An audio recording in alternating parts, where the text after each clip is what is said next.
Jon Jones has officially clapped back at Tom Aspinall, and from the looks of it, his focus is now on Alex Pereira instead. The MMA world is in complete shock as Jones makes it crystal clear that he's more interested in a blockbuster showdown with Pereira than giving Aspinall the title shot everyone's been calling for. Fans are outraged, fighters are weighing in, and the entire heavyweight division has been thrown into chaos. He's annoying to me. He's annoying to me. And that's my own personal, he annoys me. I get to you guys, you find it entertaining, but I find him annoying. And I just don't like him. And at the end of the day, if I give him the opportunity to fight me, I want to be so compensated. I want to say it, I want that few money, honestly. And that's just what it is. That's just what it is. Or else, my life is perfect without him. I don't need him at all, and he needs me. And that's a good place to be in a negotiation. Jon Jones is the guy I want to fight. Sure. Of course. Then we go Stipe. That's not happening. So the next guy I want to fight, Curtis Blades, because we have some unfinished business. Professionally, we've got a big problem here, and I want to get that one back. I feel like they're going to try to do you versus Surreal. That's what I feel. He's dismissed me on multiple occasions, and I'm not the first guy that he's dismissed. I'm not the first guy that he's ducked. The reason that I got the Pavlovich fight was because Cyril didn't want it. So he ducked Pavlovich, ducked Curtis Blades. I asked for him years ago, didn't want it then. If Dana White this weekend says, all right, what do you want, champ? Who are you picking? Curtis Blades, of course, because we were supposed to fight, but we had a fight for 15 seconds. I injured my knee, and he has a win over me. Please tell these guys, let's go with your chicken. Aspinall versus Gon is a massive transitional fight for the heavyweight division. What happens after it? I like the idea of Alex versus Tom right now. You want to know what another interesting fight is? Alex versus Surreal. Alex is not going to beat Uncle Ida, but we got Alex to light heavyweight in the first place by getting him beat. I believe Alex is in that spot right now. I'm bringing all of this to your attention because right now there's one thing for Jon Jones to do, and that is Tom Aspinall. Regardless of what happens between Surreal and Tom, if Alex were to move up and beat them, you've now created an opportunity for Alex versus Jon, and that does work. Jon versus Tom is the fight, but Alex versus Jon is the next fight. Essa é a melhor aposta? Não, eu queria super luta. No, I want a super fight. Oh, the super fight at heavyweight. I could think of one. Wow, Derek Lewis? It's Aspinall, man. Oh, Casa Branca, Jon Jones. Jon Jones. Super luta. At the White House, Jon Jones. That's a super fight. All right, so he's... First and foremost, are you retired? I am not retired. I'm actively training 5 days a week, and I'm in the UFC's drug testing pool. Great. And what's the status of the fight at the White House? I don't really know. It's kind of out of my control right now. I'm training for the event. I'll be ready for the event. That's my goal. That's my intention. But ultimately, it's up to the boss. Jones's latest move has reignited the long-running debate that has been steering clear of Tom Aspinall. Dude, what's going on with that fight? We had Aspinall on. Jon Jones, since, retiring and then coming back, has made it clear I want to do this, and he sent me a text apologizing and all that stuff. But I need people that I can seriously rely on for this one. And people talk about Conor.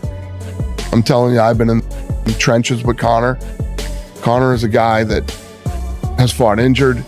Conor is a guy that a fighter has fallen out, and we slid in a stylistically bad matchup for him. He doesn't care.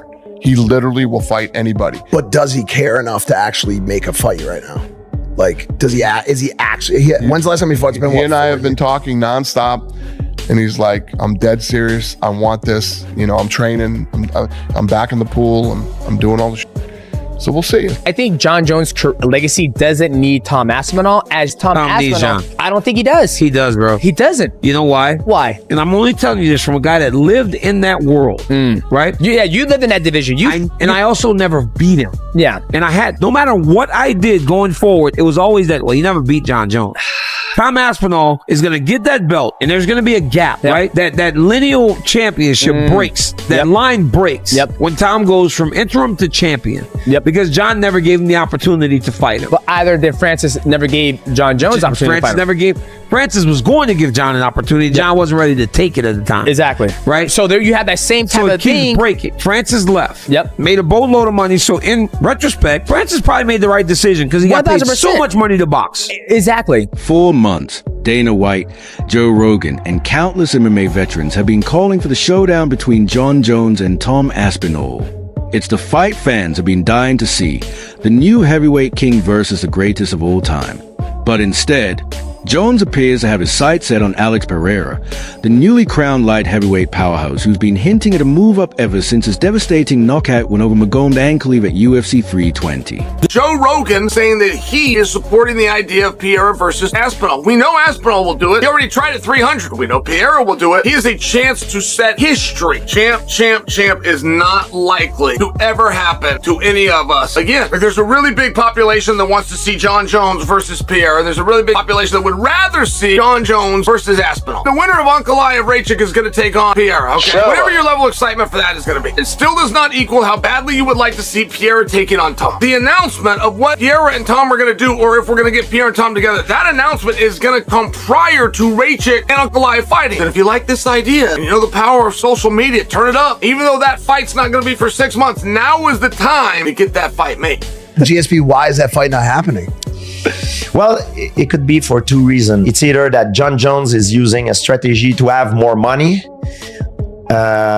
You could say it, GSP. Go for it. Come on, say what you want to say. If he has no intention of coming back, that's not right. Make negotiation happen, or get things moving. Doesn't seem like John really likes the topic. He actually walked off a podcast the other day because he got asked about the topic, and really, he was like, "Yeah, I'm done here." Jon Jones says he wants to be on there too, and he says he would fight whoever the champion is at that time.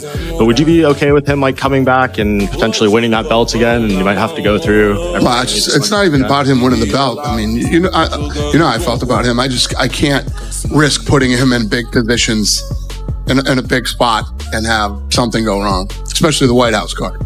Guys, why are we still talking about Jon? He's retired.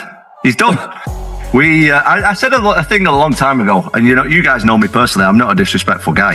Yeah, you're not. But I said a thing a long time ago that I'm going to retire Jon without even fighting him, and he did. That's what's happened. This call-out didn't come out of nowhere. Jon Jones has always shown admiration for Alex Pereira's fighting style, that cold, calculated striking, surgical precision, and terrifying knockout power. But fans can't help questioning his motives. Is Jones targeting Pereira because of the safest stylistic matchup? Or is he avoiding the man most believe poses the biggest threat to his legacy, Tom Aspinall? Aspinall didn't hold back either. He indirectly fired back, saying he's done chasing fighters who clearly don't want the smoke. His focus is locked on dismantling Cyril Gane at UFC 321, and then taking on whoever's bold enough to step in next. But make no mistake, this situation has clearly struck a nerve. Aspinall's been waiting patiently for over a year, dealing with postponements, false promises, and endless uncertainty, all while Jon Jones continues to dictate when and where he chooses to fight. There's one guy who could mimic a Jon Jones on the feet. It's Rieke Verhoeven. He's going to wipe the floor. He's going to wipe the floor with Jon Jones. You believe Jon Jones 100%. Doesn't have a chance versus Tom Aspinall. Mark my words. Tom Aspinall is a freaking monster. I love it. On his feet and on the ground. So, and I truly believe that Jon Jones has never faced somebody that is that good on his feet. On the ground, he's faced some guys that are pretty good. But on his feet, I think Tom is, he would even do good in the kickboxing ring. He would be a top competitor for to fight me as well. We obviously fought on the same card, me and him. Never met him before, never. He was quite frosty when I met him. Definitely not happy chappy, do you know what I mean? We spent a bit of time together. Obviously there's a language barrier and stuff. He doesn't really speak English that I'm aware of, at least. We went and did the press conference. We sat next to each other. He was literally, I was here, he was there. Got off the press conference, and my dad said, "Oh, how was it?" I said, "Do you know Alex Pereira?" He said, "Yeah." I said, "He thinks he can beat me, you know." And my dad was like, "What do you mean?" I don't know, I can just tell. I literally could feel off him. He wasn't posturing, he wasn't trying to intimidate me or nothing. I just felt like, when I heard that he wants to move up to heavyweight, I wasn't surprised. I felt like he was sizing me up a little bit. And for you, are these two are you interested in Tom at this point? Is he in your thoughts as well? Ele é uma luta que te interessaria, que está na sua mente? Quem? Tom Aspinall.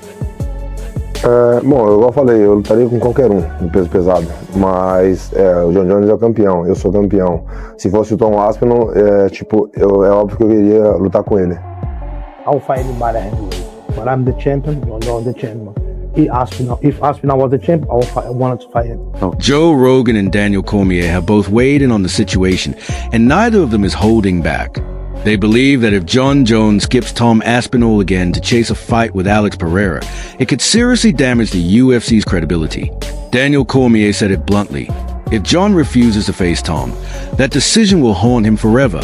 Joe Rogan agreed, adding that while Pereira moving up to heavyweight would definitely be exciting, the real story, the fight fans actually want, is Jon Jones versus Tom Aspinall. The old lion versus the new predator. But here's where things get even crazier. Sources inside the UFC have reportedly revealed that Jones's team has already reached out to discuss potential White House fight card featuring Pereira. And if that happens, this legendary super fight might not even take place at heavyweight, but at light heavyweight instead. We just saw domination. I was very surprised in that position. He did a very good job of covering. Pierre is trying to hit him, and Pierre is using some energy, and they're blocked. A very obvious talking point as we go to match number 3. You've got another option to go to Prohaska, who's not only 0-2 against Pereira, he lost both rounds that he fought tonight. If Ankalaev can't have a rematch now, when can he? He's the only guy that beat Pierre, so getting a win over Pierre doesn't give a rematch. But that's the kind of domination it was. I don't disagree with this. I have never seen this. It was truly a remarkable moment. You do not lose a contest and 6 months later redo the same contest and flip the script the way that Alex Pereira did to Ankalaev. I've never seen anything like it. I've never even heard of anything like it, and neither of you. I'm challenging you. I read all the comments. Tell me of something that you've seen. Donald Trump mentioned that he wanted to have a fight at the White House Garden. That just seems like such a huge opportunity. I'm a very proud American. I have a lot of close friends that are in the military. Just to be able to entertain the country and the world at this level at the White House, it just means the world to me. So I'm back. I'm not getting at John here, I'm getting at anyone who's failed a PED test. So this is my view on PEDs personally. If you're a sprinter, for example, you do 100 meters and you take PEDs and you win a race, you become faster than people who are not taking PEDs from that. That's okay. You're a cheat, you've won, they'll take your title off you or whatever. If your job is to hurt another person, physically hurt another person, which could potentially redirect the rest of their life post-fighting, you're an absolute piece of shit and you should never be able to fight again if you have any PED stuff. Like, it's like taking a gun to a knife fight. Do you know what I mean? It's like taking a knife to a bare knuckle fight. Like, how can you look yourself in the mirror when you know that you're cheating and you could potentially damage the other person for life? Like, it's disgusting. And I know there's some tainted supplements out there, but if you do it repeatedly, the first time, if it's tainted supplement, whatever, they look into it, you're all good. If you're talking 2, 3, 4, 5 times and they're still letting you fight in a promotion, you're a pretty sick individual, in my opinion. It shouldn't be allowed. What are your thoughts on Tom and Jon? I've always been, if you're the champion, defend your belt. It's a responsibility. You can't just, I'm going to sit out. I think you need to be reasonably active. You need to fight whoever's there. If you've got an interim champ, it's a no-brainer. I don't want to throw heaps of shade, but I mean, look, I know he's proved himself.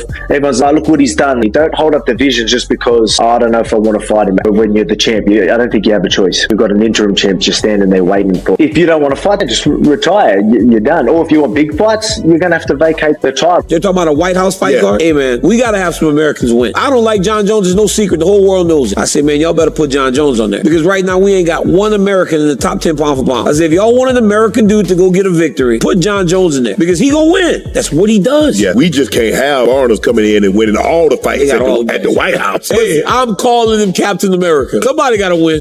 Hey, so they've announced this White House UFC fight. What do you think about that? I think it's exciting.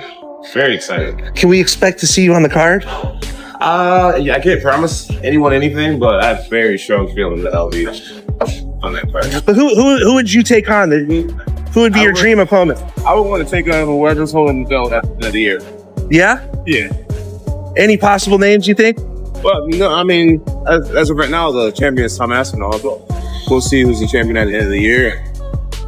I feel like be only fitting to have an American guy fight for the championship that night. I'd be willing to put it all on the line. Nice. And just like that, Tom Aspinall finds himself as the odd man out once again. sitting atop the heavyweight division with no major challenges left in sight. If Jon Jones really goes through with this plan, it could become one of the most controversial decisions in UFC history. Because while Alex Pereira has absolutely earned his moment, Jones's unfinished business with Tom Aspinall still looms large. Everyone can see it. The fans know it, the fighters know it, and Dana White definitely knows it. There's no escaping this rivalry. So now, the question is simple.